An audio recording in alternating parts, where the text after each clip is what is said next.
Latest movie updates కోసం యూట్యూబ్లో మా ఛానల్ని సబ్స్క్రైబ్ చేయగలరు. తెలుగు సినిమా ఇండస్ట్రీలో నటనకు పెట్టని కోట అని కోట శ్రీనివాస్ గారిని పిలుస్తూ ఉంటాం. ఏ క్యారెక్టర్లోనైనా సరే ఇట్టే ఒదిగిపోయి జీవించే నటుడు ఆయన. మన ఇండస్ట్రీ వారిని ఎంకరేజ్ చేయాలని, వారికి అవకాశాలు ఇవ్వాలని కోట అంటూ ఉంటారు.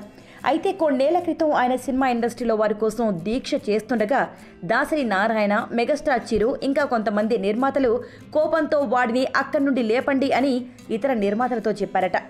నా దీక్ష ఎవరినో అడిగి చేయడానికి కాదు, ఎవరో చెబితే కాదు, దీక్ష మొదలు పెట్టాను, పూర్తయ్యే వరకు చూడండి అన్నారట కోట.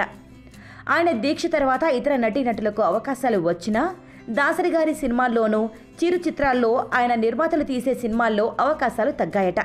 అయితే ఇతర హీరోల సినిమాలలో ఫుల్ బిజీగా కాల్ షీట్లు ఉండేవని మనసులోని భారాన్ని ఓ ఛానల్కి ఇచ్చిన ఇంటర్వ్యూలో కోట చెప్పుకొచ్చారు.